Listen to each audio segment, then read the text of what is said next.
This gives them They're off.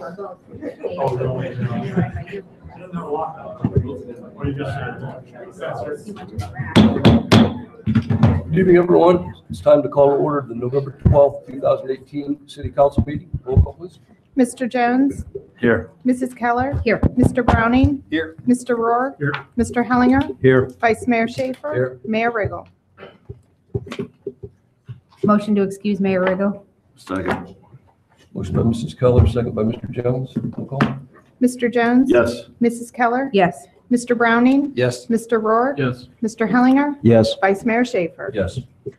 Our invocation tonight is given by Pastor Beth Staton of Zion United Church of Christ. Following the invocation, we'll remain standing for the pledge of allegiance.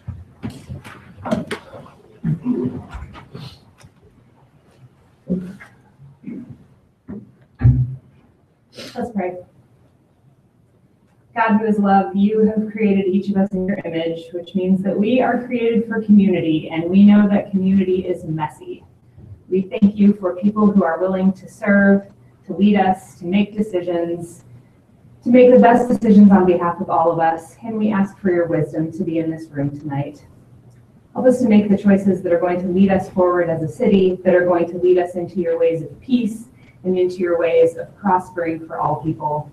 I ask that your blessing would rest with this meeting tonight, and that we would leave here encouraged and uplifted and hopeful for the future. We trust that all of these things can be done as we work together. And we ask these things in the name of Jesus Christ. Amen. Amen. Allegiance to the flag of the United States of America and to the republic for which it stands, one nation, under God, indivisible, with liberty and justice for all. Thank you, Pastor Staton. Item number 4 is approval of the motion summary. Would you read those for me? Would you like to do them separate? Approval of the motion summary of the regular meeting of council held on October 22nd, 2018 as recorded and transcribed. Motion approved. Second. Okay, I'm going to give that motion by Councilman Rohr and a second by Mrs. Keller. Mr. Jones? Yes. Mrs. Keller? Yes. Mr. Browning? Yes. Mr. Rohr? Yes. Mr. Hellinger? Yes. Vice Mayor Schaefer? Yes. And approval of the motion summary of the work session of council held on November 5th, 2018 as recorded and transcribed. So moved. Second. Motion by Mr. Browning, second by Mr. Rohr. Mr. Jones? Yes. Mrs. Keller? Yes. Mr. Browning? Yes. Mr. Rohr? Yes. Mr. Hellinger? Yes. Vice Mayor Schaefer? Yes. Approved. Item 5 is the consent agenda. Could you read that in the record, please? Item A, acceptance of the motion summary of the Planning Commission meeting held on October 17, 2018 as recorded and transcribed. Item B, acceptance of the motion summary of the Civil Service Commission meeting held on October 3, 2018 as recorded and transcribed. Item C, acceptance of the motion summary of the Shade Tree Commission meeting held on August 28, 2018 as recorded and transcribed.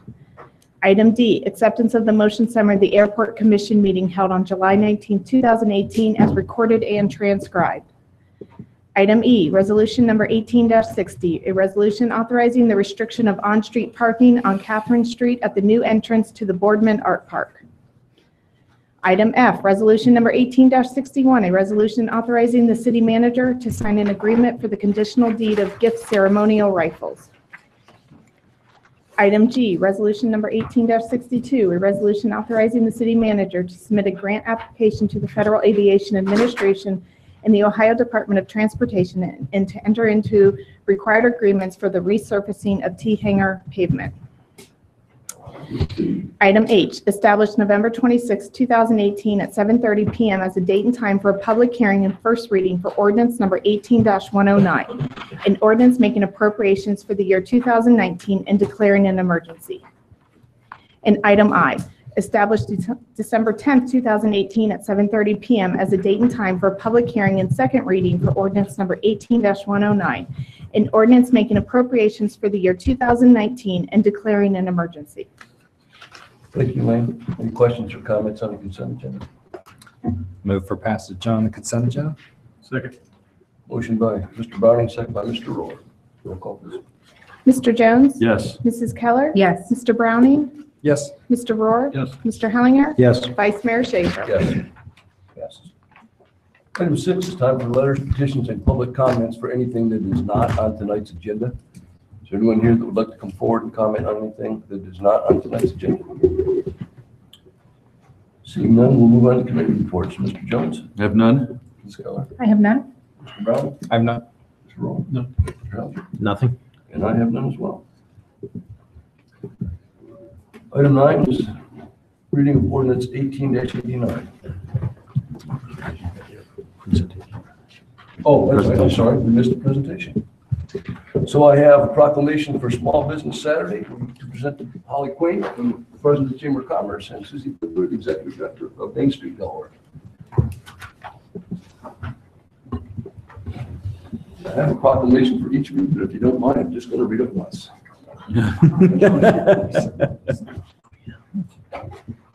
Whereas the City of Delaware has the responsibility to recognize occasions of outstanding significance, and whereas the City of Delaware, Ohio, celebrates our local small businesses and the contributions they make to our local economy and community.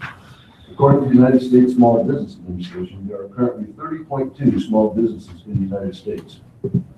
And whereas small businesses employ 47.5% of the employees in the private sector in the United States. And whereas Small Business Saturday encourages consumers to shop small all year long. And whereas the most important reason for consumers aware of the day to shop and dining for small independently owned businesses was to support their community.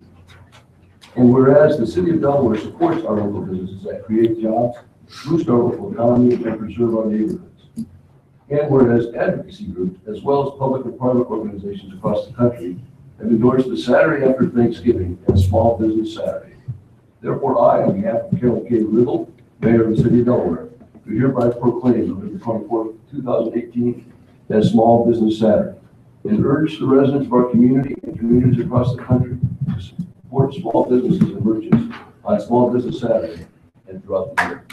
Thanks to both of you for all you do to promote our business. We're very fortunate to have them. Recognizing our community Yeah, heroes. businesses Thank here you so every much. day. Thank you, council. Thank Would you. you like to make a comment? I would just like to thank council for every year remembering our heroes. They jump off a cliff every day. Some of you are those heroes of small business. It's not just retail and dining, but there are community heroes there. Thank you so much for recognizing them. Yeah, thank you very much, and thank you. I know that all the small businesses in the downtown appreciate this recognition, and I recently read a statistic that when you spend $100 here locally, that $48 to $68 stay here in the community. So just encourage everybody to continue to shop local.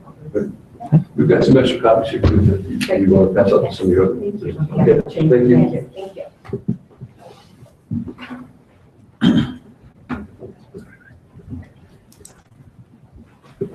Okay, now we'll move on to item 9, ordinance 18-89. Ordinance number 18-89, an ordinance amending section 917.14 of the sanitary sewer regulations of the Streets, Utilities, and Public Services Code to add a 50% surcharge for non-city customers. Yeah, we are, in view of the comments made at the last city council meeting, we're going to recommend tabling this ordinance until February 25th. That will give us an opportunity to discuss with council the larger issue of utility services in the city and the rationale behind the surcharges, and also discuss with you the agreements that we have in place with Delco Water Company and Delaware County. There was a lot of comments made at the last public hearing about this. Fundamentally, we're not changing our recommendation in terms of the surcharge, but we do think context is important here, and I think having a better understanding of how we arrived at this, and in particular the existing agreements we have with Delco and Delaware County would be helpful. So we're hoping that we can place this on an upcoming work session for city council, spent a little bit of time on it. It's really a bigger issue of utility services in the city of Delaware and annexed territory, non-annexed territory.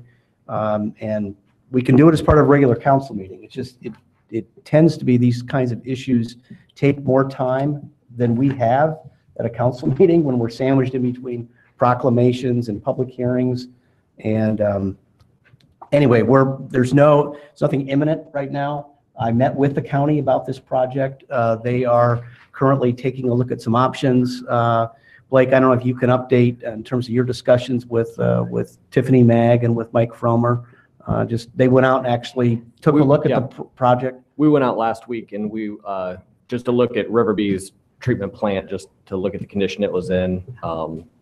It's in poor condition.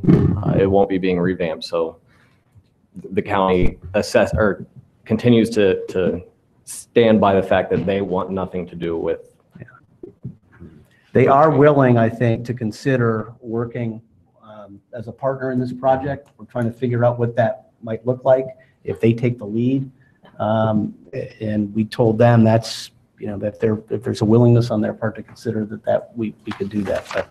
But anyway, that's, you could act on it tonight if you'd like. If I just didn't know if there was, we just thought there was some questions and issues raised at that last meeting that it might make sense to step back and at least just have a bigger discussion about surcharges in general and where they're in place. Because we're going to. But I mean, I talked to Blake for about 5 minutes and it was crystal clear and made 100% sense to me. I don't know if. Yeah, it's. Well, and just to be clear, and I hate to jump in, I apologize, members of council, that ordinance that we wrote is not a river by ordinance. It's an ordinance that would work with river by, but we didn't do it just for river by. So you certainly can wait or you can act. It's up to you. Yeah. I'm prepared to vote tonight. That's fine. It doesn't change our working with the county, and it doesn't change the need, I think, to have this broader discussion, because I don't think this will be the last time we're going to be faced with these kinds of issues. As the southeast part of the city develops in particular, where the Southeast Highland Sewer goes, there's a lot of pre-existing homes down in that area, and we're going to deal with this again, so.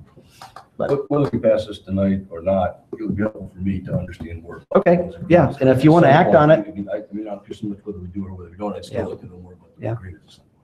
Yeah, if you want to act, that's fine. We'll continue to work with the county, and we'll continue to try to reach an agreement with them about that, and at least you'll have this in place. It's up to you. I can go either way. Okay, I'll make a motion to approve ordinance 18-89. Second. Motion by Mrs. Keller, second by Mr. Brown. Roll call, please. Mr. Jones? Yes. Mrs. Keller? Yes. Mr. Browning? Yes. Mr. Rohr? Yes. Mr. Hellinger? Yes. Vice Mayor Schaefer? Yes. Motion passes. Great. Thank you. Item 10 is third reading of ordinance 18-90. Ordinance number 18-90, an ordinance finding that the creation of the Terra Alta Community Authority will be conducive to the public health, safety, convenience, and welfare, and is intended to result in the development of a new community. Declaring that authority to be organized in a body politic and corporate, defining the boundary of that authority's new community district, providing the method of appointing members to the authority's board of trustees, and fixing the surety for those trustees' bonds. So we have before you again the Terra Alta request for a new community authority to be put in place to offset costs incurred and to be incurred in the development of the Terra Alta subdivision. Phase 1 of that is currently developed, but there's multiple other phases to be developed.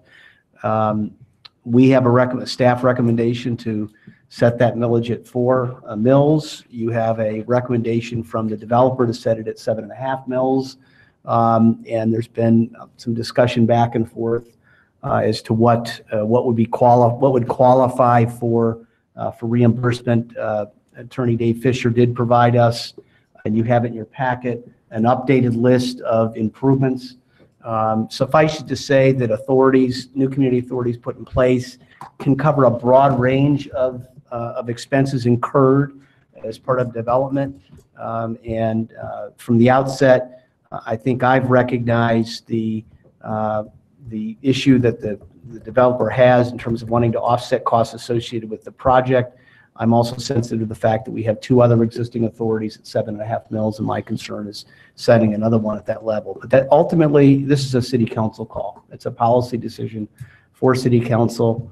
I think that if you are going to move ahead, regardless of the millage, that you address the issues that we've talked about before, which is what's the sunset, what's going to be covered, and what happens with the conversion once the authority is, if the authority is no longer in place, or if the millage is reduced back, the role of the homeowners association in terms of the ongoing maintenance. So that's just kind of an overview of the policy question is really what a city council would like to do on this. Before we open discussion on this, Mayor Riggle has asked that we delay the decision on this until the next meeting. We thought tonight we'd just get a general discussion of what our desire was in terms of if we're going to move ahead with this in terms of village. Comments? And obviously their team is here tonight, as you can see, to answer any questions you might have, and we're available as well. One thing I would like to see done before we take any action on this, and we talked about setting in place some guidelines with regards to what any future NCAs would be and how, the acreage they would have to encompass, whatever other variables to take into place. I think it would be disingenuous to create those guidelines and that framework after, we pass this one. So if we are going to do NCAs in the future, I think that framework needs to be in place before we pass any private NCAs. Darren, you want to just Absolutely. review what is in your packet? I don't know if I made it in this packet, but definitely in the last packet, I did put the framework that Planning Department and I and other staff members helped put together, just based on the comments that council had given and our experience here in the city. So it was in your last packet. I don't know if I made it into this one, but I would solicit any feedback on that. I can have that prepared into a resolution as soon as we're kind of comfortable what's in it. I didn't want to just put legislation out there until I had some feedback that said this is kind of okay, because then you get the where'd this come from sort of scenario. So if council would take a look at it and provide any feedback, I can have it on as early as the next meeting, because the guts are there. I just have to format. I think a resolution would be the way to do it, because it's not a law or anything, but it just kind of publicly says this is what our criteria are. So it's out there, and it could obviously be amended by future councils, but it would be more of a symbolic, this is what we're going to do, kind of like our readings resolution. For simplicity, would you mind just sending that out to us and give us a chance to look at it? I'd be happy to. I probably can find it on my computer right now and do it. Any thoughts or comments if we're going to move forward on the two millage options?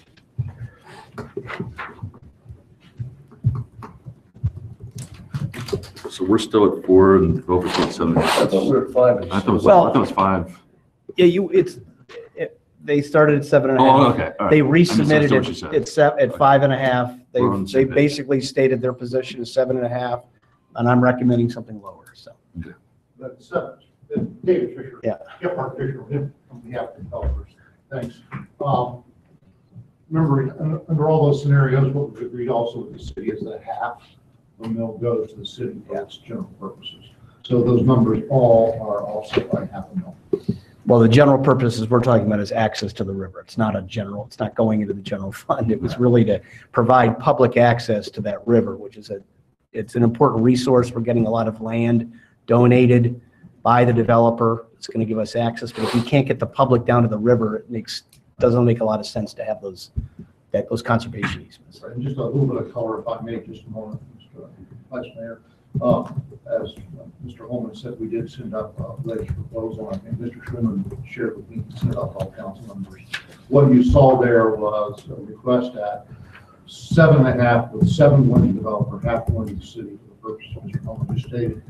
and a summary of costs, none of which have yet been incurred. So they're all future costs. At least 25 or plus % of those are the roundabout down in Ball Miller. None of those costs are for anything in the ground right now. And if you look at that list, it shows you that even though that list is upwards of $6 million, the most we can finance on a bond issue is $5 million. And it shows you the two repayments at $5 million and $7 million.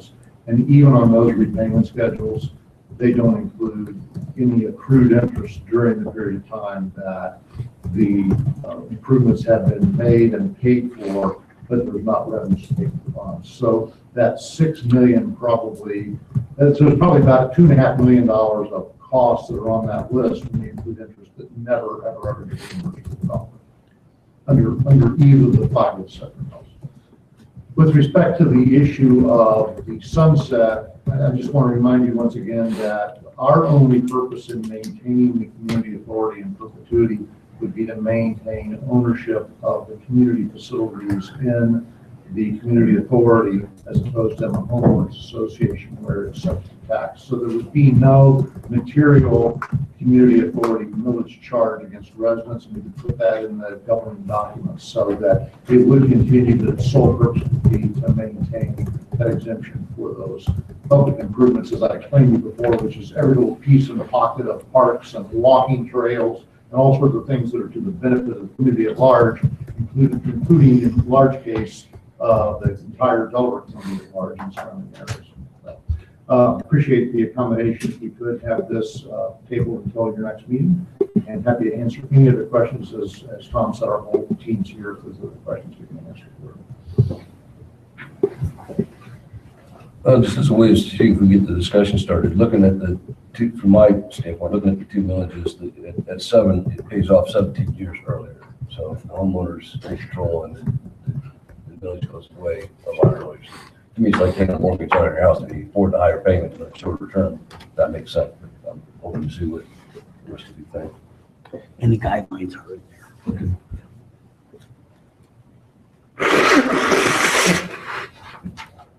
Any other comments?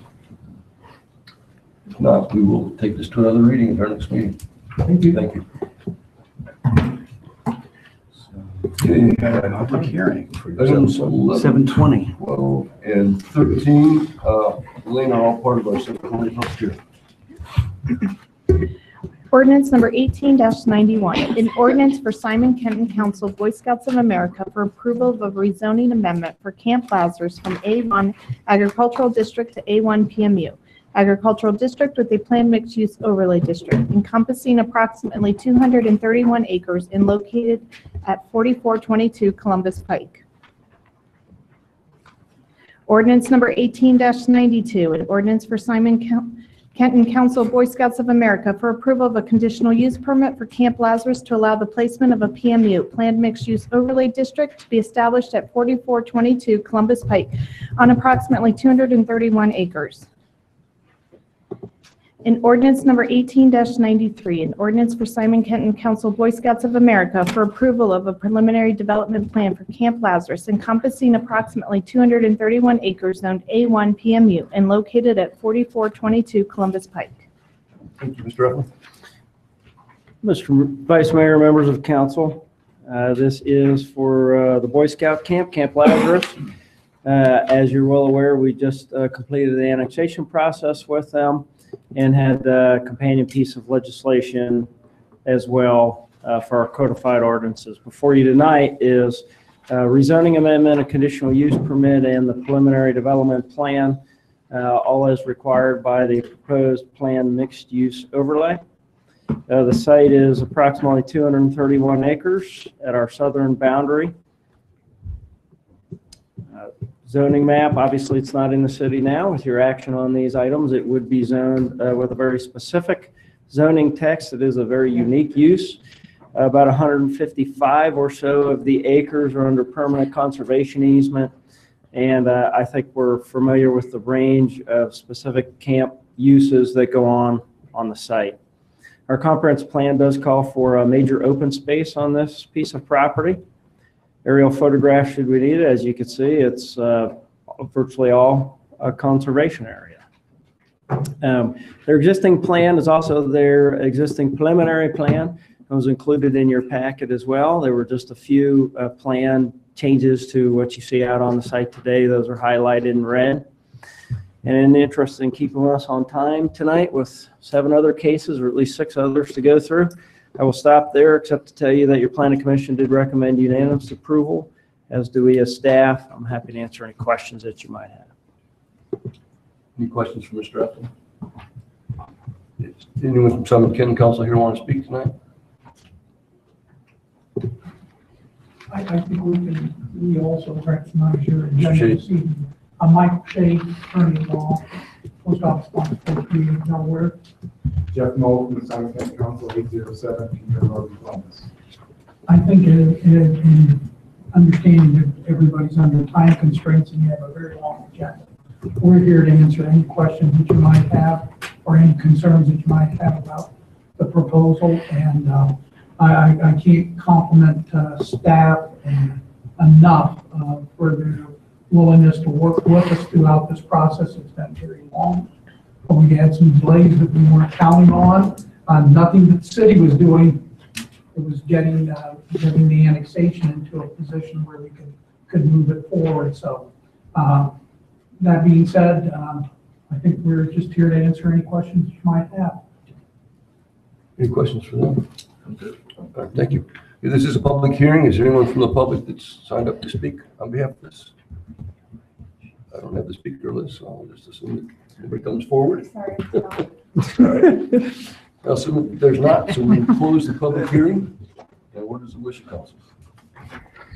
Make a motion that suspend the rules requiring 3 readings on ordinance 1881. Second? We have a motion by Mr. Jones, second by Mrs. Keller. Roll call, please. Mr. Jones? Yes. Mrs. Keller? Yes. Mr. Browning? Yes. Mr. Rohr? Yes. Mr. Hellinger? Yes. Vice Mayor Schaefer? Yes. Move the approval of ordinance 1881. Second? Motion by Mr. Jones, second by Mrs. Keller. Roll call. Mr. Jones? Yes. Mrs. Keller? Yes. Mr. Browning? Yes. Mr. Rohr? Yes. Mr. Hellinger? Yes. Vice Mayor Schaefer? Yes. Motion to suspend the rules requiring 3 readings on ordinance 1882. Second? Motion by Mr. Jones, second by Mrs. Keller. Mr. Jones? Yes. Mrs. Keller? Yes. Mr. Browning? Yes. Mr. Rohr? Yes. Mr. Hellinger? Yes. Vice Mayor Schaefer? Yes. Motion to approve ordinance 1882. Second? Motion by Mr. Jones, second by Mrs. Keller. Mr. Jones? Yes. Mrs. Keller? Yes. Mr. Browning? Yes. Mr. Rohr? I said it. Yes. You said 82. Well, I meant 1892, just for the record. Can we start over? No. Who did I leave off? I think you're okay. Mr. Rohr? Yes. Mr. Hellinger? Yes. Vice Mayor Schaefer? Yes. Ordinance passed. Motion to suspend the rules requiring 3 readings on ordinance 1893. Second? A motion by Mr. Jones, a second by Mrs. Keller. Mr. Jones? Yes. Mrs. Keller? Yes. Mr. Browning? Yes. Mr. Rohr? Yes. Mr. Hellinger? Yes. Vice Mayor Schaefer? Yes. And motion to approve ordinance 1893. Second? Motion by Mr. Jones, second by Mrs. Keller, one more time. Mr. Jones? Yes. Mrs. Keller? Yes. Mr. Browning? Yes. Mr. Rohr? Yes. Mr. Hellinger? Yes. Vice Mayor Schaefer? Yes. Motion passes. We've got about 2. Thank you all. Good luck to you. Welcome to the city. We've got about 2 minutes before our next public hearing. We have time to do the next 2. Read them. It's reading. She can read and just read it. Yeah. So why don't we, she can go ahead and read. Well, as we said, we're a minute away from 7:30. Why don't we read ordinance 18-94? And that takes us down to 95, 96, right? Yep. Okay. Ordinance number 18-94, an ordinance approving a development text amendment to ordinance 08-113 for Stavroff Land Development for Belmont Place, Sub-Area A, for 102 single-family lots and 5 commercial outlots located north of Peachblow Road and east of Glen Parkway on approximately 49.6 acres, Zone C3, R6, and A1 PMU. Community Business District, Multifamily Residential District, and Agricultural District with a planned mixed-use overlay district. Ordinance number 18-95, an ordinance approving a preliminary development plan for Stavroff Land Development for Belmont Place Sub-Area A for 102 single-family lots and 5 commercial outlots located north of Peachblow Road and east of Glen Parkway on approximately 49.6 acres, Zone C3, R6, and A1 PMU. Community Business District, Multifamily Residential District, and Agricultural District with a planned mixed-use overlay district. And ordinance number 18-96, an ordinance approving a preliminary subdivision plat for Stavroff Land Development for Belmont Place Sub-Area A for 102 single-family lots and 5 commercial outlots located north of Peachblow Road and east of Glen Parkway on approximately 49.6 acres, Zone C3, R6, and A1 PMU. Community Business District, Multifamily Residential District, and Agricultural District with a planned mixed-use overlay district. Thank you, Lee. Mr. Ethill? Vice Mayor, members of council, these are a series of amendments to the original zoning text and a preliminary development plan and preliminary subdivision plat for essentially the western half of what we know as Belmont Place, or the Stavroff interest parcel, if you will. The half we're talking about is located along Peachblow and Glen Road with some frontage along US 23 as well. The property still shows as the underlying district, the old zoning for when it first came in with the Dominion rezoning. At the time, however, outlined in blue, you can see that we have placed a planned mixed-use overlay across the property at this time, and that zoning text does control the uses and the allowances. Aerial photograph, you can see it's pretty much tabletop farmland, less the old boot shop and the insurance company along 23, and the old barn on site as well. So the development text had sub-areas A and B. They've been building into the sub-area to the east, which both of them allowed a mixture of commercial and residential, including up to 400 apartment units. And as you may recall, now this goes back about 10 years or so, maybe a little bit longer at this point, but the western half of the property here was slated potentially at that time for basically a mall, commercial development, although the text and the concept plans at the time allowed for a mixture of uses, including the aforementioned apartments, some patio homes, etc. Given market circumstances and given the uptake of the eastern half of the single family, what's become a single family subdivision known as Belmont Place, what's proposed in front of you is 102 single family lots, so continuing basically the subdivision. That's been, I think, very successful and at least well received by the marketplace. 4 small outlots. Now these are about an acre apiece along Glen Road, which is similar to all of the previous existing concept plans. And these are separated by green spaces for some stormwater management, but also a 5 to 6 acre park area with bike path connectivity and some programming in there that we'll show in a second. It includes mounding and landscaping basically at the back of the homes, between the homes, the access drive, and what would be future commercial outlots in this case. There is about between the boot shop and a piece of property that the city currently owns, although we're under contract to sell this property to Stavroff Interest. This piece of property, or outlot 5, as it's shown in your packet, is about a little over about 7.5 acres.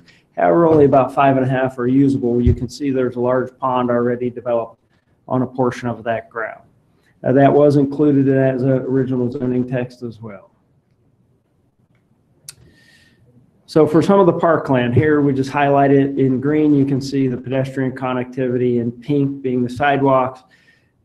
Part of what we would, part of your conditions in this case, red is bike path, is that the bike path is also connected to the existing bike path and out to Glen Road in a couple of locations as well. And that's included in a condition in your ordinances. Here we've just mocked up those connections that we thought were missing with the original submission as well. And the applicant's well aware of this and has been accepting of these items of inclusion. So your planning commission does recommend the approvals as submitted unanimously. And I think, again, in the interest of time, I'm going to stop there and answer any questions that you may have. I think the proposal overall is certainly less intense and less dense than previous concept plans and even the existing zoning. And I think the subdivision will be taken up very quickly in today's market and still allow for some of the mixture of use that was originally contemplated, especially with the southern campus of DACC developing out, I guess, is probably the best term there. You could really see a mixture of uses with some service-oriented type uses along Glen Parkway. Appreciate Stavroff working with us and their team with engineering. It's been a few iterations of this to make sure that the road network connects right and various and sundry other things. So happy to answer any questions that you may have. Any questions for Mr. Espel? Developers want to make a comment? Hi, Kevin McCauley, Stavroff, Land Development, 6689 Douglas Hunter Road. I think the same thing that Dave and Mr. Shade said. You guys look like you have a busy schedule tonight, so in order to move that along, really just want to, again, as we go to P&Z, thank staff for working with us on this. I mean, we moved it through pretty quick and worked, I think, real well to come up with a plan that we were really excited about, get moving on and get going. So don't really have any comments or questions or plan ready for you, but I'm willing and ready to answer any questions you guys may have. The only request I would have is if everything goes well, is that I would, in the same expediency, if we could, I'd request that we move on and have even a vote tonight, if possible, if that will allow well within the rules to clear your schedule for the next meeting as well. Outside of that, I'll answer any questions you may have. Any questions, please, Bill? What's the price point, Kevin? Will this be similar to your? It'll be I mean, it's the same, as I'll say, enhanced architectural style that Ryan is building in the rear section right now. So they're coming out, we have somebody from Ryan to confirm this as well here if we need to, but they're coming out, I think, in an average of about $375. So you're getting some over the fours. But I think if you looked at the average right now, they're probably coming out around $375. You get a little bit lower, but when you're going in, everybody's in nowadays market, they're going in and doing the options inside, and they're really making them stepping it up a little bit more. So is that all right? Yeah, so we're about around $375 average coming out right now. Okay. And Dave, this is in the southern NCA. This is in the southern NCA. Okay. And Evans TIF. Yeah. Okay. Now there may have to be some adjustments to those boundaries to account for this new plan, and there's a condition in your ordinances to that effect. The back section's already in that, and it'll be even for us, so we'll, yeah, that's fine. Any other questions? Okay, this is a public hearing, so we'll open it up to the public if anyone's here to speak on one way or other on behalf of this project. Everybody signed up, Elaine? Yes. Yes, sir. Okay, seeing none, we'll close the public hearing. What is the wish of council? I move to suspend the rules on ordinance 18-95. Second. We have a motion by Mrs. Keller, second by Mr. Brown. Roll call, please.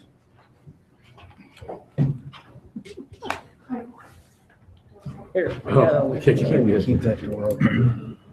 Why do these doors lock when they're closed? It should. Yeah, you said 94. 94.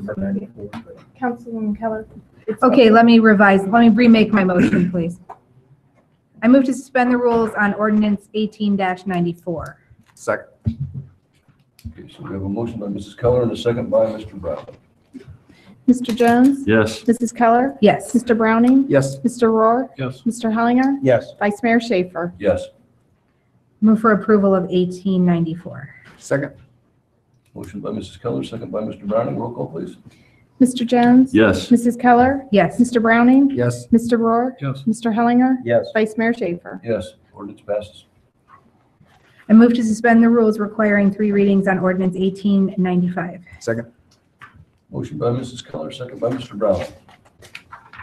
Mr. Jones? Yes. Mrs. Keller? Yes. Mr. Browning? Yes. Mr. Rohr? Yes. Mr. Hellinger? Yes. Vice Mayor Schaefer? Yes. Move for approval of 18-95. Second. Motion by Mrs. Keller, second by Mr. Browning. Mr. Jones? Yes. Mrs. Keller? Yes. Mr. Browning? Yes. Mr. Rohr? Yes. Mr. Hellinger? Yes. Vice Mayor Schaefer? Yes, ordinance passes. Move to suspend the rules requiring 3 readings on 18-96. Second. A motion by Mrs. Keller, second by Mr. Browning. Mr. Jones? Yes. Mrs. Keller? Yes. Mr. Browning? Yes. Mr. Rohr? Yes. Mr. Hellinger? Yes. Vice Mayor Schaefer? Yes. Move for approval of 18-96. Second. And this is motion by Mrs. Keller and second by Mr. Browning. Mr. Jones? Yes. Mrs. Keller? Yes. Mr. Browning? Yes. Mr. Rohr? Yes. Mr. Hellinger? Yes. Vice Mayor Schaefer? Yes, the ordinance passes. Thank you very much. Thank you. Item 17 is reading ordinance 18-97. Ordinance number 18-97, an ordinance for Tim Colatriglio approving a final development plan for River Street Business Park encompassing approximately 2.94 acres for 13 properties located at 45 River Street in Zone B3 and R4 PMU, Community Business District and Medium Density Residential District with a planned mixed-use overlay district. Sorry, Lynn, could you also read 18-98, just under our 745? And ordinance number 18-98, an ordinance for Tim Colatriglio approving an alley vacation for River Street Business Park encompassing approximately 2.94 acres, 13 properties located at 45 River Street in Zone B3 and R4 PMU, Community Business District and Medium Density Residential District with a planned mixed-use overlay district. Thank you. Mr. Up. Mr. Vice Mayor, members of council, this is the final development plan for the recently approved in April last year for the rezoning, conditional use, and preliminary development plan for the project that we all know as the River Street Business Park. It is located on River Street, just south of William. It is zone plan mixed-use overlay and encompasses a little over 2.5 acres. Here you can see, and this is probably the easiest place to see the subject of the next case, the alley vacation, these white spaces in the middle of the subject property, which are what we would refer to as paper alleys. That is, they exist on paper only at this time. And therefore, our recommendation, Planning Commission's recommendation in that case will be that there is no public purpose in maintaining those. And so vacating them to allow this project to move forward would be reasonable. Aerial photograph, should we need it, you can see the existing building on the site, which is approximately 2,300 square feet, and a driveway. The rest of the site is largely open with some trees as well. Just to the north of the site, you can maybe make out a city alley. A portion of that alley actually was constructed onto Mr. Colatriglio's property. As part of this approval and your previous zoning approval, he would grant us an easement to maintain that alley on his property. It's really the only way to swing around. The alley swings around to William Street and kind of make in the real world out there, the swing of a truck to service the homes back there. So a bit of a colored up site plan here for you, showing the green space, the buffering, and the 2 additional buildings that would be included on this site. The big building is about 15,500 square feet, and the smaller building's about 6,000 square feet. Again, they would maintain the same building that is existing on the south side of this property for a total of 3 properties in this business park. Everything else on the plan conforms with the zoning text and the preliminary plan in all respects. He's met all requirements of staff. Your planning commission did vote unanimously on both these cases to recommend approval to you And I'm happy to answer any questions you might have, or I could keep talking for another minute or two till we get to the public hearing. We need to hear from the developer probably since he's signed up. So do we have any questions for Mr. Eflin? Developer, like to come forward?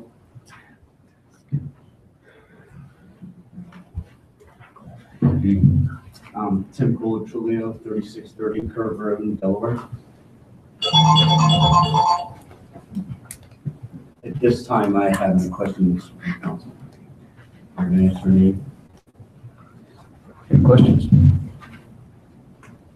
All right, thank you. We've got a minute until the public hearing. We're going to open it up. Is there anyone else here that wants to speak to us on this project? If not, we will close the public hearing. What is the wish of council on these two ordinances?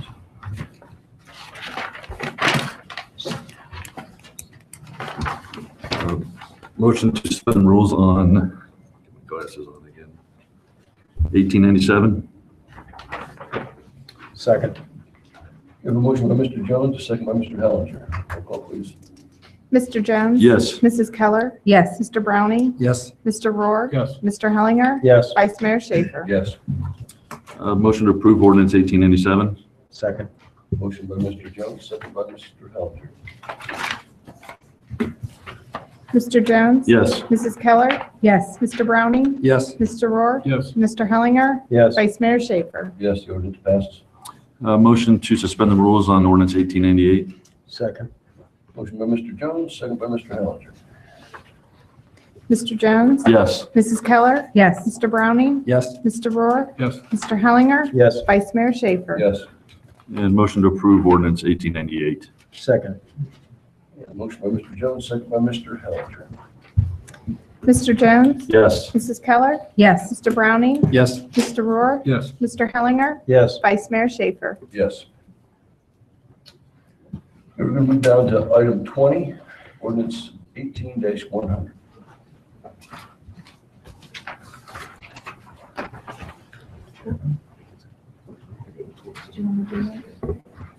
That's pretty. Mr. Vice Mayor, did you want to take 19 and 20 together? 19 and 20. 19 and 20. My mistake. We'll go to ordinance number 18-102. 21. Ordinance number 18-102, an ordinance supplementing the 2018 appropriations ordinance to establish funding for the installation of a traffic signal at the intersection of US 23 and Glen Parkway Peach Blow Road and declaring an emergency. Emergency clause that this ordinance is hereby declared to be an emergency measure necessary to provide for the public peace, safety, health, and welfare of the city, and for the further reason to provide for the timely start of the traffic signal safety improvement, and as such will be in full force and effect immediately upon its passage. Yeah, this is, Bill, we're ready to go on this, I believe. Yeah, Mr. Vice Mayor, I presented last time. Again, this is the signal to go at Peach Blow Road, US 23, Glen Road intersection, right in line with the Belmont project we just approved. The thing was bid, and bids came in substantially lower than we thought they would, and we're glad to report that. We are looking for approval tonight of this supplemental, so we can go ahead and let the contractor start the project and hopefully get underway before it gets too cold. Any questions for Mr. Freeman? What's the wish of council on ordinance 18-102? Motion to suspend the rules requiring 3 readings on 18-102. Second. Motion by Mr. Hellinger, second by Mr. Browning. Mr. Jones? Yes. Mrs. Keller? Yes. Mr. Browning? Yes. Mr. Rohr? Yes. Mr. Hellinger? Yes. Vice Mayor Schaefer? Yes. Motion to enact the emergency clause on ordinance 18-102. Second. Motion by Mr. Hellinger, second by Mr. Browning. Mr. Jones? Yes. Mrs. Keller? Yes. Mr. Browning? Yes. Mr. Rohr? Yes. Mr. Hellinger? Yes. Vice Mayor Schaefer? Yes. And motion to approve ordinance 18-102. Second. Motion by Mr. Hellinger, second by Mr. Browning. Mr. Jones? Yes. Mrs. Keller? Yes. Mr. Browning? Yes. Mr. Rohr? Yes. Mr. Hellinger? Yes. Vice Mayor Schaefer? Yes, ordinance passes. Item 22 is ordinance 18-104. Ordinance number 18-104, an ordinance supplementing the 2018 appropriations ordinance to reallocate appropriations from within the Finance Department budget and declaring an emergency. Emergency clause, that this ordinance is hereby declared to be an emergency measure necessary to provide for the public peace, safety, health, and welfare of the city, and for the further reason to provide for the timely provision of staffing options in the Finance Department, and as such will be in full force and effect immediately upon its passage. Thank you, Mr. Stelzer. Thank you. We have been dealing with quite a bit of turnover in our income tax department this year. We have 3 of the 4 people that work in the department have been here less than a year. So we pretty much replaced the whole staff. Needless to say, we went through transitions with people and it took some time. So we were down quite a bit as far as staff time. We've reached out and we've got access to account tips to come in and help us get caught up with some of the backlog stuff. So I'm requesting an increase in our professional services line item to bring them in. At the same time, reducing by a like amount our wage appropriation because we won't need it. So it's really a wash from a cost standpoint. Entertain any questions you may have. Any questions for Mr. Stelzer? Dean, is this something you need to get approved tonight? That doesn't have to, but at some point, it's up to you. What's the council? Move to suspend the rules requiring 3 readings on ordinance 18-104. Second? Motion by Mr. Jones, a second by Mrs. Keller. Mr. Jones? Yes. Mrs. Keller? Yes. Mr. Browning? Yes. Mr. Rohr? Yes. Mr. Hellinger? Yes. Vice Mayor Schaefer? Yes. Make a motion for emergency clause on ordinance 18-104. Second? Motion by Mr. Jones, second by Mrs. Keller. Mr. Jones? Yes. Mrs. Keller? Yes. Mr. Browning? Yes. Mr. Rohr? Yes. Mr. Hellinger? Yes. Vice Mayor Schaefer? Yes. Move for approval of ordinance 18-104. Second? Motion by Mr. Jones, second by Mrs. Keller. Mr. Jones? Yes. Mrs. Keller? Yes. Mr. Browning? Yes. Mr. Rohr? Yes. Mr. Hellinger? Yes. Vice Mayor Schaefer? Yes, the ordinance passes. Lynn, could you read items 23 and 24, please? Ordinance number 18-105, an ordinance approving a preliminary subdivision plat request by Macapa LLC for Bell Commons for 4 single-family lots on approximately 1.344 acres on property zoned R3 one-family residential district and located on the north side of Bell Avenue and on the east side of Liberty Road. In ordinance number 18-106, an ordinance approving a final subdivision plat request by Macapa LLC for Bell Commons for 4 single-family lots on approximately 1.344 acres on property zoned R3 one-family residential district and located on the north side of Bell Avenue and on the east side of Liberty Road. Mr. Vice Mayor, members of council, I was in communication with the developers this afternoon, and due to a scheduling conflict, they were assuming that they would be on the next city council meeting. So I'm prepared to present this to you this evening. I can do that. It's pretty simple and straightforward, or we can simply wait until I think it's the 26th is your next meeting when the developer can be present. At your pleasure. Why don't we wait till then? That's okay with everybody? Thank you. And then can you read item number 25, ordinance 18-107, please? Ordinance number 18-107, an ordinance for Delmore Dwelling Corporation for approval of a final development plan for an actively owned and managed 40 dwelling unit low and moderate income affordable housing development at 250 Curtis Street on the north side of Firestone Drive and on approximately 3.64 acres on property zoned POI PMU, Planned Office Institutional District with a planned mixed-use overlay district. Thank you. Mr. Allen. Bear with me a second here. All right.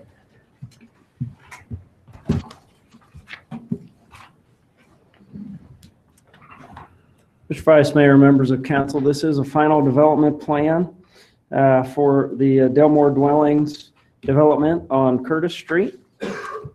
And as soon as the electronics come up here, we'll proceed through. Again, the property is on planned mixed use overlay.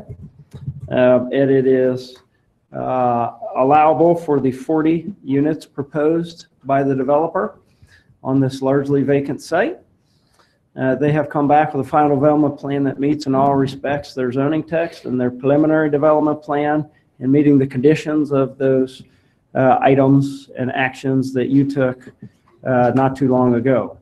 The development would be composed of 5 buildings, a 1-story building, Building A, as it's known on the plans, in the middle of the property, and 4 2-story, 8-unit buildings as shown. There are 2 phases, and that really is, it'll all be built at once. There are 2 phases shown really for financing purposes. As you know, there is a grant being sought and I believe preliminarily approved at any rate through the Ohio Housing Finance Agency for this, and Building E would be financed separately. But so the phasing lines you see in your plans are really just for financing purposes. Will all be built at the same time. Additionally, of note, 150-foot setback and preservation of most of the wooded area we saw briefly on the aerial photograph, and an addition of a seating area in this location between buildings B and C. There are also some other opportunities for outdoor seating and use at the really the back of Building A, if you will. And the stormwater management ponds will still be in front of Building A along Firestone Drive. Your planning commission did recommend unanimous approval of this, as do we as staff. Again, it's in conformance with all of the previous approvals. I'm happy to answer any questions that you might have. Any questions for Mr. Ruffin? Mr. Developer want to come forward and speak?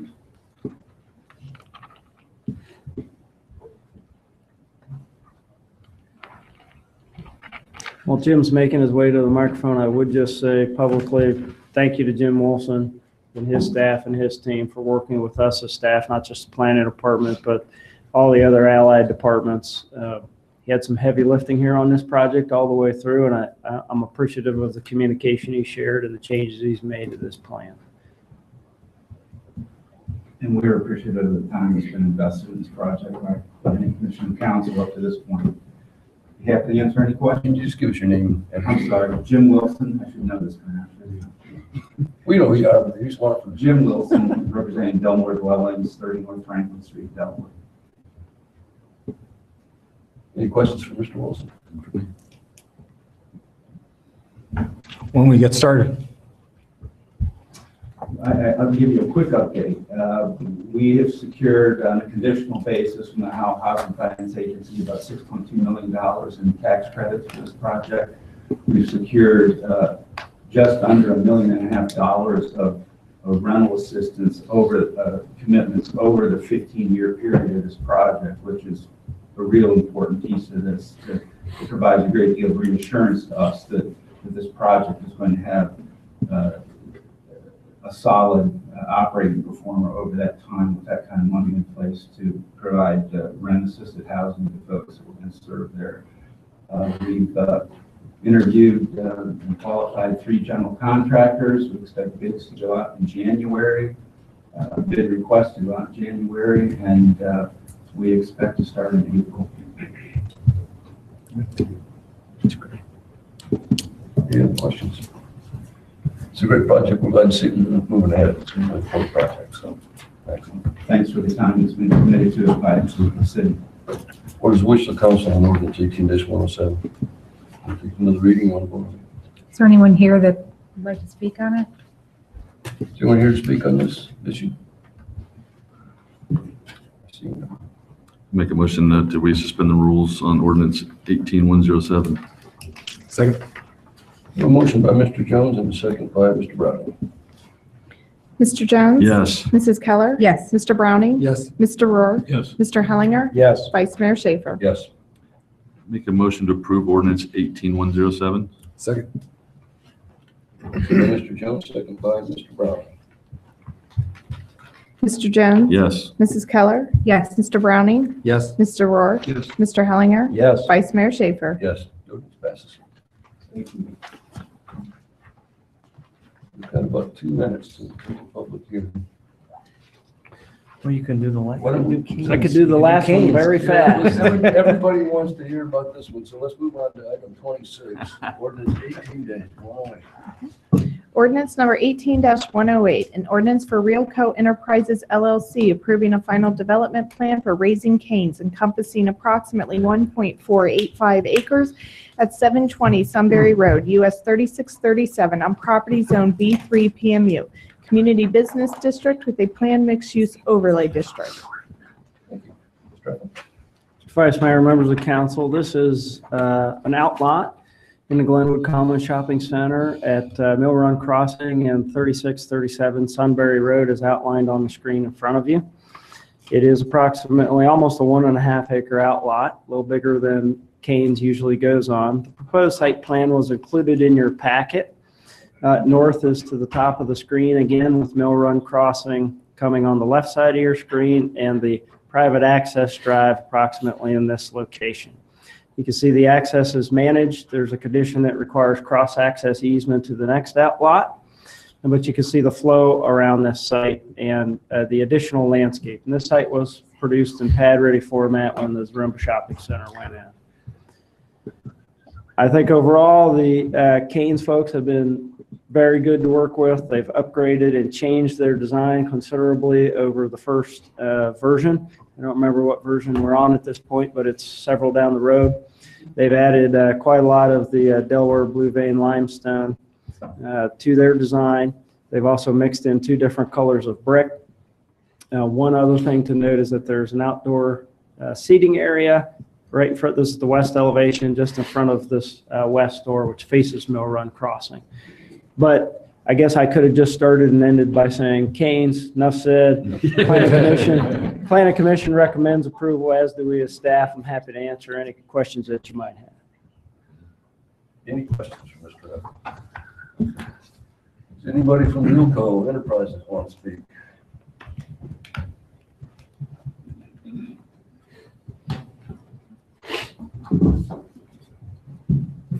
Hello, Drew Gatliff, Raising Cane's, Ohio, Realco, 1062 Bridge Street, Columbus, Ohio. I don't have much to add other than I want to thank staff for working with us throughout this process, getting us to a point where, understanding our brand and just working with us on that to be able to come to a good compromise on everything. So much appreciated. Okay. And I'm here to answer any questions. Any questions for the developer? Do you know how popular you are in this town right now? That's great to hear. We've heard more about this than almost anything. Right? We have. Did you bring any chicken? We'll take another. What is the wish of council on ordinance 18-108? Move to suspend the rules requiring 3 readings on ordinance 18-108 on behalf of the public. Second. We have a motion by Mr. Jones, second by Mrs. Keller. Roll call. Mr. Jones? Yes. Mrs. Keller? Yes. Mr. Browning? Yes. Mr. Rohr? Yes. Mr. Hellinger? Yes. Vice Mayor Schaefer? Yes. I move for the adoption of ordinance 18-108. Second. Motion by Mr. Jones, second by Mrs. Keller. Mr. Jones? Yes. Mrs. Keller? Yes. Mr. Browning? Yes. Mr. Rohr? Yes. Mr. Hellinger? Yes. Vice Mayor Schaefer? Yes, the ordinance passes. Hurry along. When do you expect to open? We are hoping to break ground. Obviously, it depends on weather, but Sure. Early spring. So that would be about early to midsummer opening. Great. Great. Thank you. Okay, we're back up now to item. Bill, does that door work? Why does it lock every time it's closed? I know it had a problem, I had a glitch, but we fixed it in the office. Should be Okay. open now. Like you fixed it during the meeting. Nice. Thank you. And if you could read items 19 and 20 for 8 o'clock public hearing. Ordinance number 18-99, an ordinance for Manos Properties for approval of a conditional use permit allowing the Wesleyan Inn at 235 West William Street on approximately 0.72 acre zone POI, planned office institutional. And ordinance number 18-99, an ordinance for Manos Properties for approval of a preliminary development plan for the Wesleyan Inn at 235 West William Street on approximately 0.72 acre zone POI, planned office institutional. Thank you. Mr. Raffle. Mr. Vice Mayor, members of council, earlier this year, a rezoning amendment was brought forward to this body, which was subsequently denied, which would have involved this property in addition to the property just to the west. As part of that denial, I think direction was given at least to staff and to the applicant that if it certainly has a right to develop this property, it's zoned POI today, and if he could in some manner come back with his request contained just to that property, it would be evaluated under those circumstances. Frankly, I wasn't sure that that was going to be just physically possible on this site, but the applicant has gone back and made the changes necessary to be able to do that for this conditional use permit and preliminary development plan. This property is located at 235 West William. It is zoned POI, planned office institutional. Aerial photograph should we need it. Again, a reminder that the applicant owns this piece of property, and we'll talk about that a little bit here in just a little bit, and has an option on this property as well. Photographs to remind us of the 3-story building, and then the bell tower or the overlook tower takes it up really another 4 stories for this existing building that is in disrepair at this point in time. There's an addition off the back, but as we remarked earlier this year, the original Perkins home is still largely intact and has a lot of the detailing on the outside and the inside that would be nice to preserve for our community. The applicant, rather than simply scraping the entire building, is once again proposing to rehabilitate that portion of the structure and integrate it into this overall project. And as far as staff is concerned, that's welcome, because frankly it would be easier at this point to simply scrape everything and start with the site bare. Site plan that was contained in your packet, and I'll just walk you around. North is to the left. Okay, so William Street is out here. It's a variation of the last plan that we've been over here not too long ago, but would require a one-way drive in and then one-way out on the western side of the property. He has included all required buffered landscaping in addition to privacy fences around the perimeter of this property. What you can see here, he's sort of looking top down through the footprint, if you will. This is the existing Perkins home. The addition is off to the back here, the cantilevered canopy. And then what you're seeing is parking spaces, approximately 11 of them, that would be on the, at grade, obviously, with the building built above it. And we'll see that in the next series of slides. You've probably reviewed it in your packet already. I do want to hit on the landscape plan because we think it's very robust for this site. Again, this is showing the 2 properties now. Here are the properties owned POI.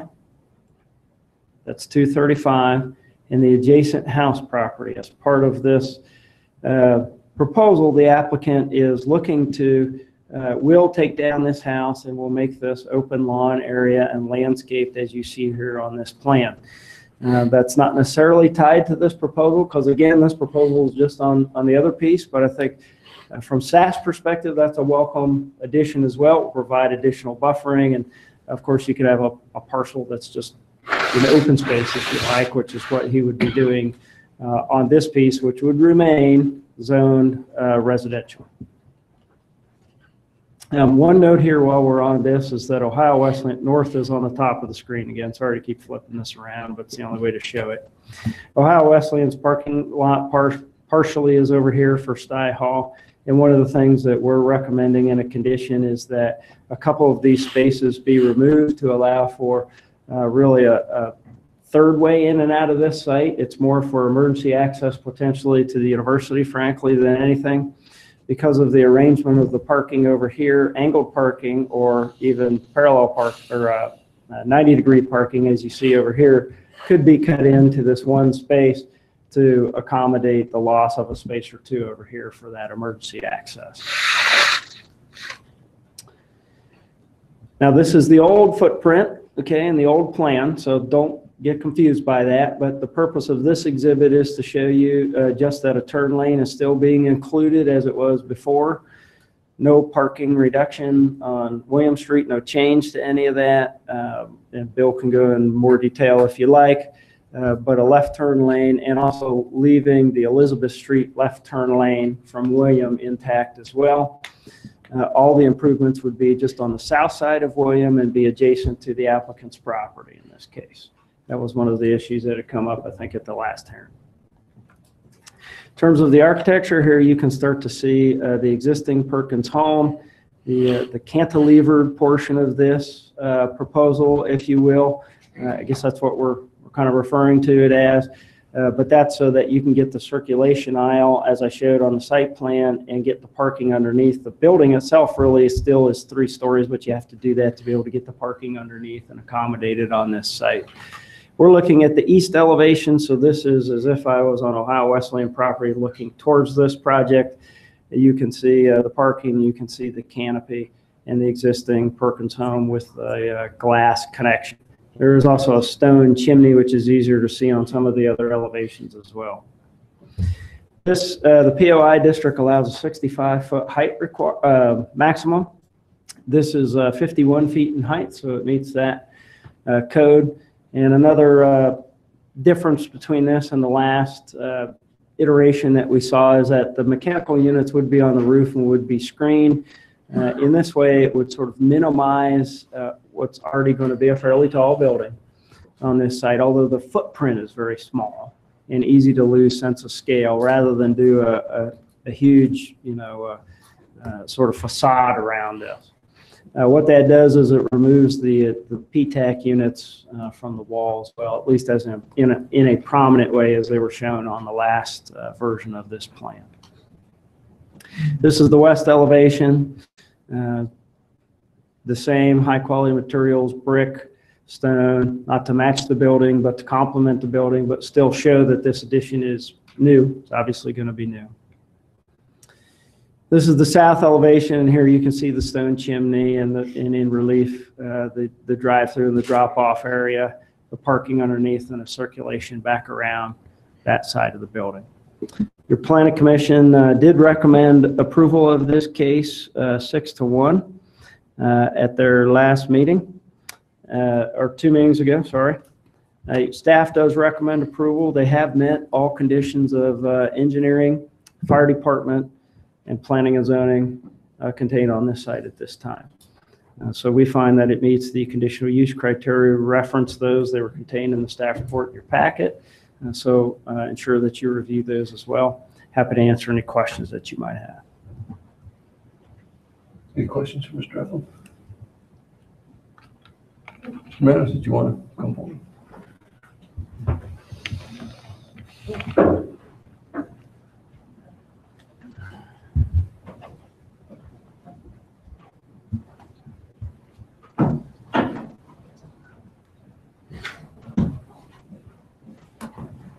A little show and tell today. Jim Manos, 5973 McEwen Court, Dublin, Ohio.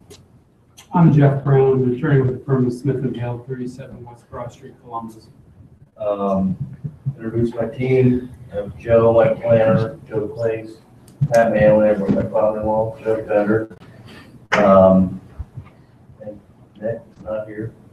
I'm going to let Jeff do the talking, but I wanted to show a few things, just some items that I'm going to put in the hotel. And bear in mind, I went into contract on this on July 17th of 2017, knowing that it was zoned this way. I've been purchasing numerous pieces of memorabilia and things of nature. I'm an avid collector of memorabilia, not that that matters, but I go to shows all over the country and things of that nature, which I have everyone and their brother looking for Ohio Wesleyan things and brown jug races. So I wanted to show you a few items, just a few. So this is the 1948 Brown Jug Champions Trophy. I'll be quick, I promise. This is a uniform from 1910. From Ohio Wesleyan Sun College uniform, they're called. I have hundreds of pieces. You don't think I'm all the way, are you? No. This is a Ohio Wesleyan basketball jersey with the satin pants. Oh, wow. You can see got the player's name on the back. Cool. Little snug. Smaller than today.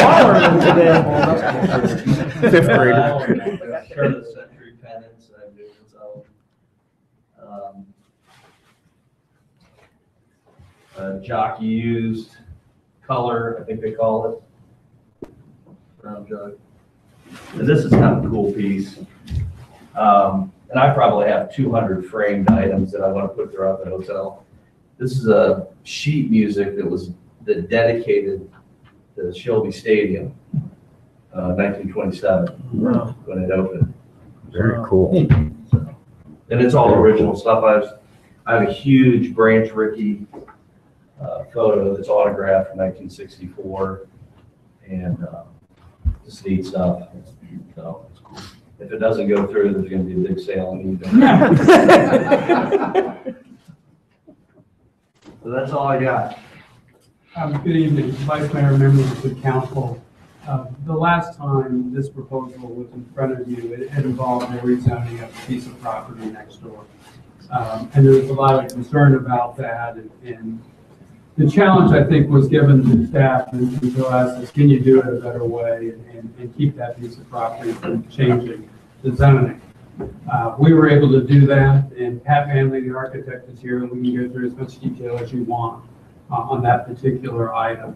But we accepted the challenge. We're able to re-engineer the site, redo the architecture, and what's being presented in front of you is, we believe, the direction that we were told to go.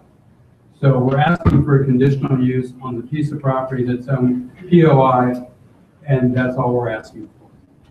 The other piece to the west that we were originally going to rezone, as you can see from the slides, is going to be a magnificent landscape open space. And I can't think of a better transition between the POI and our residential neighbors further to the west than creating this big open space and landscaping it like we have. Staff has looked at it. They've been supportive and very helpful in the process in terms of pointing us in the right direction. They believe we've met the criteria in terms of the conditional use. The Planning Commission approved this and again felt that we met the criteria. And just a couple items and just in terms of your criteria, because that's what we're looking at. I mean, when you have a conditional use, it's something that is in the zoning code that says, yes, you can go in this particular zoning district, but you need to meet some specific items in terms of an additional review. And we've done that, and we'll go through that. In addition, your code has some conditional uses that have additional performance criteria and other considerations. In terms of what we're asking for with the hotel, we just meet the standard requirements. There are no special criteria for the hotel. So when you're looking at what we're doing, I think the first thing that puts us in character with the neighborhood and not changing anything is the fact that we're going to restore the original house. I think that's very important in terms of how the street feels. If you're in your car or if you're walking, the first thing that you're going to see is the restored house. So in terms of meeting that criteria, I think the fact that we are doing that keeps us harmonious with our neighborhood. The other thing, in terms of property values, we actually went out and engaged an appraiser and everything. Is he here tonight? He's not. His report is, it's 99 pages. You can flip through that, or you can go to the criteria where he basically reviewed and did not think that this would cause a problem. And he actually thought in terms of our proposed use and the money that's being spent, the fact that we're renovating the existing would be a positive and may lead to increased value. So you have that in there. In terms of our adjacent property owners and what happens to them, the university is on two sides of us. They have the same zoning that we do. So we think that by its very nature makes us compatible. Our neighbor to the west, they're right next to a bunch of open space. I mean, for a perfect transition between what the university has on one side, us here in terms of the POI, open space, and the neighborhoods. I think that works from being harmonious with our adjacent property owners. In terms of landscaping, obviously, we meet your code in terms of traffic. The traffic engineer told us what to do, and we've agreed to do that. So there isn't a traffic problem, and the traffic generated by this particular use is not even sufficient to require an actual traffic study. So they looked at what we were supposed to do. They've asked us to make the improvements. We've agreed to make the improvements, and as you heard from the planning director, all that improvement is going on our side of the street, and there's no loss of parking. What's going on with this is, again, we are trying to meet all your requirements in terms of any new sewers or any other water lines and everything. You know, we'll bring those all up to speed in terms of our development. And then when you look at the end of the day, in terms of the totality of the overall development, you have the university on two sides of us, zoned the same way we are. So you have the university with what they're doing, our development, and then we have open space. It's the perfect transition. It's the perfect buffer. And when you look at it from the street, we feel the important thing is that the original house is being maintained. So that connects us with the neighborhood. It connects us with the university, and hopefully by doing all these things, you will see, as the planning commission and the staff has found, that we've met all your criteria in terms of the conditional use, and we would request that you when it's appropriate to vote. Any questions for the development team? Okay, if not, this is a public hearing, so we'll open up the members of the public. The one person that I have listed is Chip Thompson.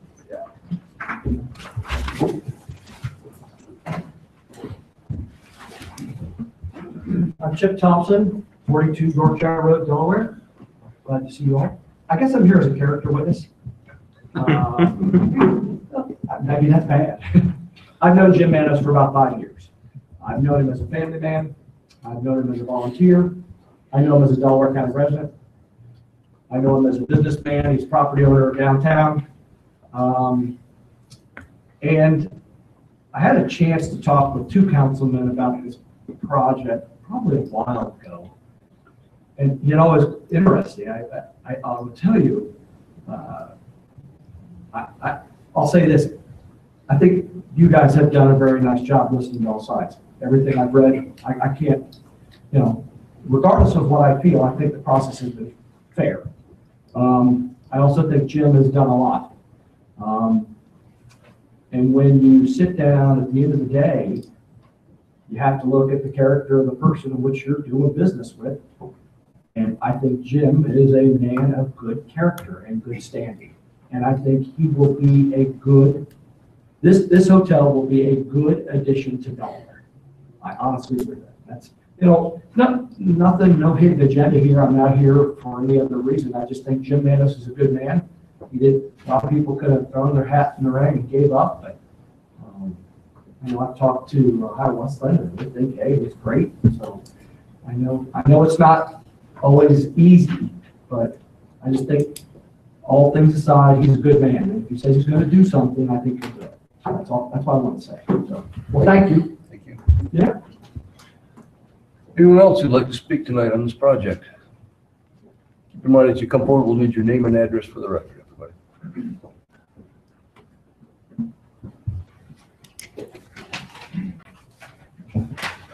Good evening. David Stefano, 261 Lear Street, Columbus, owner of the property at 12 and 14 West Winter Street.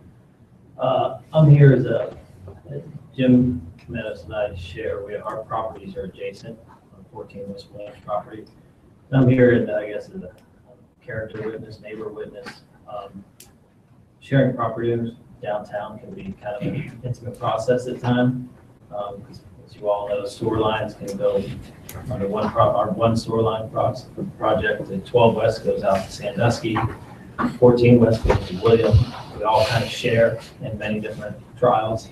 And I can tell you the 4 years that Jim and I have known each other, especially this past summer when we started our project and we smoked at 14 West William. Jim's property is on the north end. Much of our product or our building materials were dropped there. We had to pour concrete. As you all know, that was an abandoned space for several years. Jim was very easy to work with. He was responsive. He was very helpful. We tried to be as accountable as possible for anything we had. We did have a couple sewer issues at the time. Called Jim. Easy to work through. And quite frankly, that's not always the case. So we appreciate that, and I wanted to come down here and make sure I put that on the record for him. Thank you. Thank you. Anyone else who'd like to come forward and speak on this tonight? All right.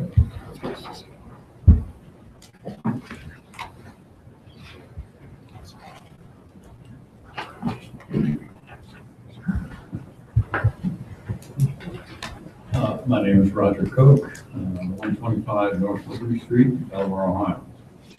I've been involved with historic preservation and downtown development in this community for over 20 years. I chaired the HPC for a long time. This community is benefiting from two development contributors. One is Pine Lane's demographics from Central Ohio. We're in the right place, but that could have gone on. We could have had growth without preserving the downtown the way we did.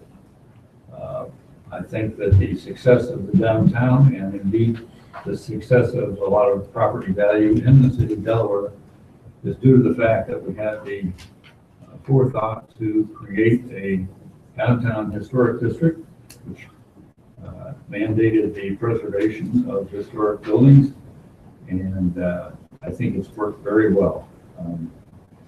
This community has a great deal of historic interest, historic architecture, and a lot of history. We have an institution, which is a neighbor to this property, and indeed the previous owner. They were unable to maintain the property and restore and renovate it, as it probably would have been years ago had it been in private hands. But they have preserved it, and it is now available for redevelopment. Redeveloping that house into a private residence would be prohibitively expensive for what a private residence would be worth. So without reuse and redevelopment, we've got a property that is in big trouble. It's in an institutionally zoned property. It is adjacent to our local largest institution. But its cost to renovate as a private residence would be prohibitive. And I have some experience and authority in making that statement. So I think that as a community, we're very fortunate that a developer has come along, managed to work out a deal with Ohio Wesleyan to take a property which has great historic value out of their ownership and into private ownership and on a course for redevelopment. This property is adjacent to the largest POI district in the city. It's on US 36, which is a major highway through town. It is perfectly located for what he intends to use it for. It will be a contributor to the local economy. It will be a contributor to Ohio Wesleyan, and it will be a contributor to local historic resources, architectural resources. I think it's a fine use. I would like to see you aid in the preservation and the rehabilitation of this building. It's got a lot of history in this community, and it is, as I mentioned a few weeks ago, it is one of the few remaining mansions owned by previously well-known figures in Delaware's history and development. Anybody that has been sleeping for the last few months, you may not have remembered that this is the Hiram Perkins house. And Hiram Perkins was a a notable local figure. He taught at the university for many years. This was built during his tenure at the university. He also was instrumental in having the student observatory next door built. And then he was instrumental in having the Perkins Observatory down on US 23 built. This is a significant local history person. I think that this is a good use for this property. And I would, if you've got any questions, from a historical point of view, I'd be happy to answer them. I would encourage you to pass this and encourage the redevelopment of this really remarkable house. It sits up on a hill, and driving by in US 36, I think that the primary thing you're going to see is a restored Victorian mansion. And the hotel to the back of it is a financial contributor to the community. So, thank you. Thank you. I don't have any other names on the list. Is there anyone else here that wants to come forward and speak on this project? If not, we will close the public hearing. Mr. Chakosky, will take us to another reading or act up tonight? Just a question, Mr. Manos, just the update on if it does get approved, the plan for operation of the facility, who will be operating it? I know you're gonna contract to have that done. What are your plans in that regard? Yeah, like I mentioned previously, We need next for next, just so we can record. like I mentioned previously, it's, and I know this is public and et cetera, but he's an employee at Okay. Village. So plans are still the same then? Okay, Yeah, good. graduated. Okay. Yeah. Great. Great.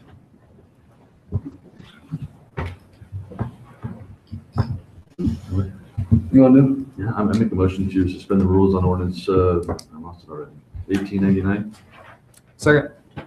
We have a motion by Mr. Jones and a second by Mr. Browning.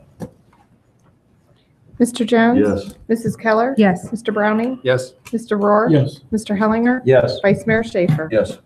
Make a motion for the approval of ordinance 1899. Second. Motion by Mr. Jones, second by Mr. Browning. Mr. Jones? Yes. Mrs. Keller? Yes. Mr. Browning? Yes. Mr. Rohr? Yes. Mr. Hellinger? Yes. Vice Mayor Schaefer? Yes, the ordinance passes.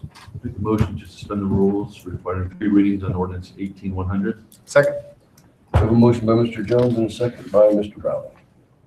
Mr. Jones? Yes. Mrs. Keller? Yes. Mr. Browning? Yes. Mr. Rohr? Yes. Mr. Hellinger? Yes. Vice Mayor Schaefer? Yes. I make a motion to approve ordinance 18100. Second. Motion by Mr. Jones, second by Mr. Browning. Roll call, please. Mr. Jones? Yes. Mrs. Keller? Yes. Mr. Browning? Yes. Mr. Rohr? Yes. Mr. Hellinger? Yes. Vice Mayor Schaefer? Yes, ordinance passes. Thank you very much. Thank you. Item 27 is the city manager's report. Mr. Holmes. Nothing to report tonight, except we are working on the budget, which is due to city council on Thursday, 15th, so you'll have it. Look forward to reviewing it with you. Council comments, Mr. Jones, I have none, sir. Mrs. Keller, I have none. Mr. Brown, I have none, thanks. Mr. Rohr, Mr. Helen. Nothing. My only comment is we had a good day for a parade yesterday and nice turnout downtown for the Veterans Yeah. Parade, so it's a good night. The arch courtesy of the Quint and the ladder truck were very impressive and well liked by everybody. And great job as usual, city staff. People all the way background. If there's nothing else, I'll entertain a motion to adjourn. So moved. Yes, we are adjourned at 8:32. All right.